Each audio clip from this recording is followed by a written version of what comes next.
Hey everybody, this is Claire, and this is Small Joyful Things. As always, I go to thrift stores or estate sales, or sometimes I buy things from Craigslist, and I'm always looking for things that I think you guys might find interesting, or that I personally like and that I want to talk about or find out more about. Then I bring them home, try and find out as much as I can about them, and then tell you guys about them. So here's what I got today.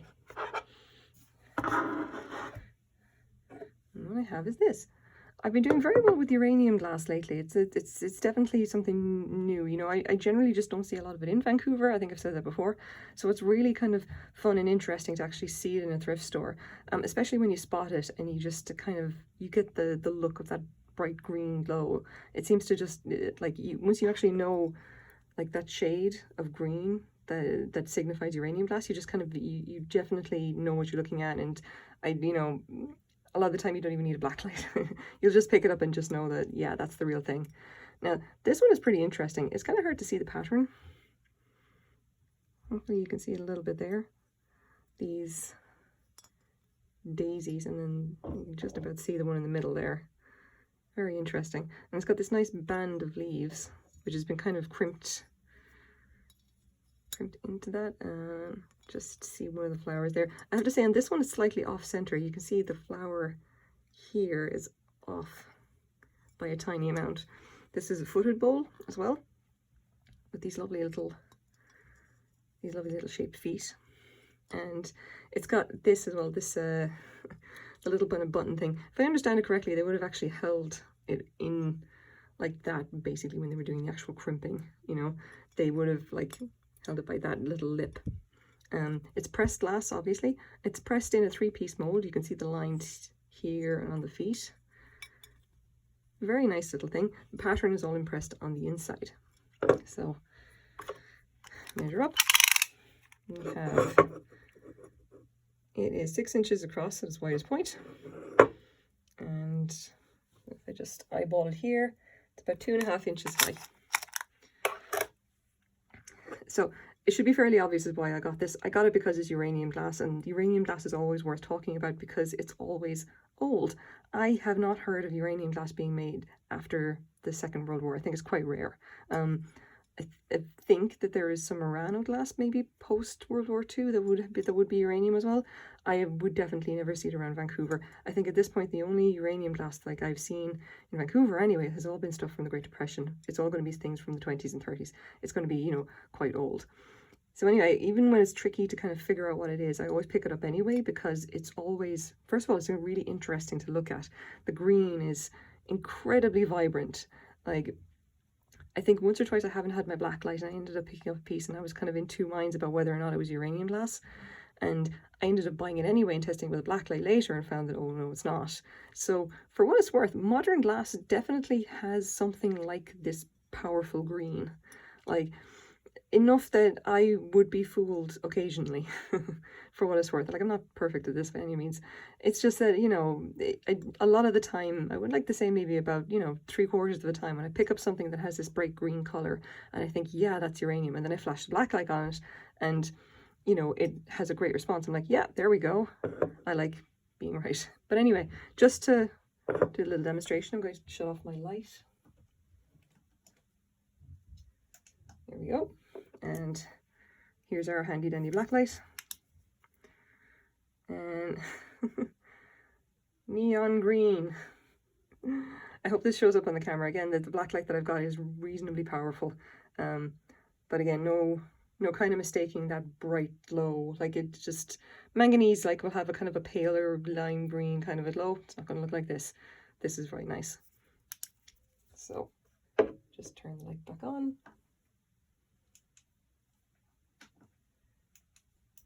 Here we go.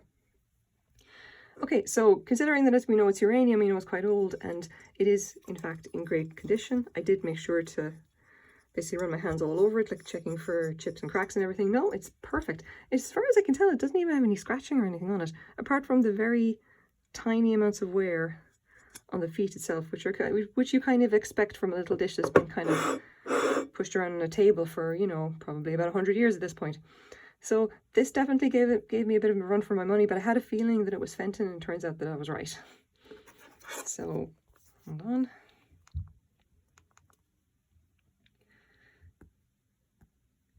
Now, the interesting thing about this one, all right, is that this is what it is, the two flowers pattern, okay?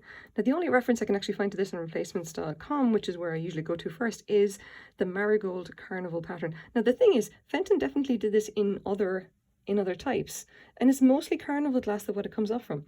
So here we have some examples of the two flower pattern, and this says circa 1920. I'll give some little examples here. There's the dish here. We can see the pattern at the top there. Definitely, you know, definitely what we're looking for. Now, they're dating this to around 1920 because based on the fact that Fenton started making red carnival glass around then. Interesting, but this doesn't answer our question, because again, this is not carnival glass, this is uranium glass. Now, for reference, I did go looking in my books. I'm collecting quite a number of reference books at this point, and I went through the Pocket Guide to Depression Glass, both my Fenton glass books, which is Fenton Glass, the second and third 25 years.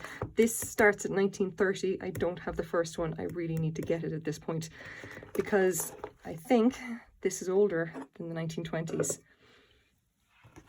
So, one side. My Depression glass books basically start at 1920 and just kind of go from there. So if it's prior to 1920, then now we're in trouble. And the interesting thing here is that replacements.com says that it's 1915, that this is early, like kind of before the Depression era. I don't really know for sure. I have tried to take a look around to say, like, essentially what do we have for the two flowers uranium, and we kind of don't have a whole hell of a lot. There's definitely been a few, they've definitely sold or whatever. It's just that, you know, there's just not really many of them. There's not much of a record of them at all, and it's usually quite unusual that I found a particular pattern for Fenton and it's not on replacements.com. I would have, you know, I thought that it would show up somewhere, but especially because I got the reference books as well. But no, I got nothing. I get the feeling if I got the first Fenton book, which is the first 25 years, that I would find this in it, and assuming I get my hands on a copy of that, I may do a follow-up for this. I'll definitely be looking for it anyway, just to satisfy my own curiosity. So, having said all of that, I bought this for $3.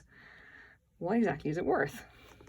If you jump over to eBay, Fenton two flowers. Now, there's a couple of really interesting kind of pieces here. It's mostly carnival glass that is sold, and it does sell reasonably well, all things considered. I know carnival glass, I think, is kind of going a little bit out of style. Like, it used to be incredibly popular and it's kind of less so now.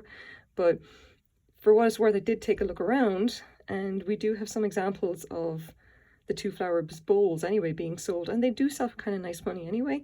And we have one example here, which was sold in July, of the two flowers 6-inch toed crimped bowl, and it's uranium glass, and it's sold for $30 Canadian.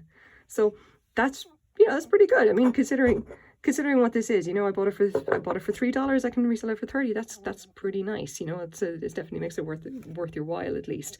The carnival glass bowls actually go for more. You can see there's one here which is blue carnival glass, $87. And that one, by the way, is the larger one, is 9 inches. This is only 6, but that's not that much of a. It's not that big, basically. So yeah, like, you're gonna, if you're interested in these, definitely take a look around. Like this one here, that's actually listed as being 1915. That's marigold. That kind of looks a little bit like a bigger one. Another one here in aqua. I kind of prefer this color to the green, I gotta say, but like, that must be an exceptionally rare color.